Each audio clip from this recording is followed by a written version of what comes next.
Tirumala trip అయితే మనకు వచ్చిందనమాట ఈరోజు.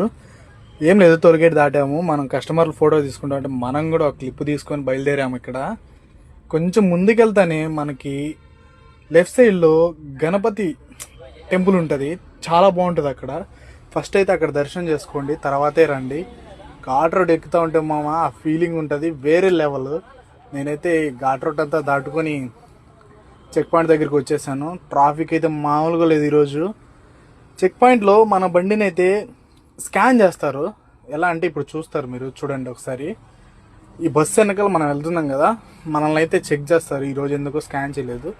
సో మనం నేరుగా వెళ్ళిపోయాం అన్నమాట. అక్కడ కూడా ఆకన్నా ముందుగా తెలుసుకోవాల్సిన టెంపో డ్రైవర్లు ఏంటంటే మామ, హైవేలోనే వెళ్ళండి, బయట హైవేలోనే వెళ్ళండి, లోపలికి వెళ్ళొద్దు కూడా.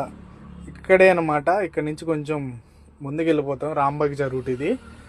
అలా వెళ్ళిపోతామంటే మనం ఇప్పుడు వరాహస్వామి దర్శనం ముందు చేయించాలి కాబట్టి అక్కడికి వెళ్ళిపోతున్నాం అనమాట. ఇప్పుడు వరాహస్వామి అయిపోయిన తర్వాత 300 టికెట్ వీళ్ళకి దర్శనం ఈరోజు.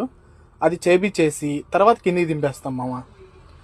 అంటే నేను చెప్పేది ఏంటంటే మెయిన్ మళ్ళీ కూడా చెప్తున్నాను, ఇక్కడ టెంపో బయట తిప్పారు అంటే టౌన్లో ఫైన్ వేసేస్తారు మామ.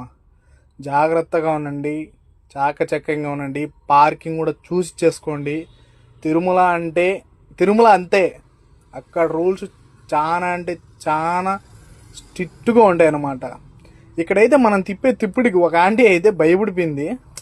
అంటే మనం తిప్పింది స్లోగానేలే, అతను కూడా మన లిక్కు చూసేసాడు అనమాట, ఎక్కడ గుద్దేస్తారా బాబు ఈడని.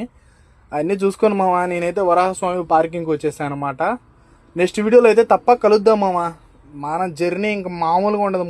ముందు ఫాలో చేయి మామ, ఫాలో చేయి. నెక్స్ట్ వీడియోతో మళ్ళీ కలుద్దాం.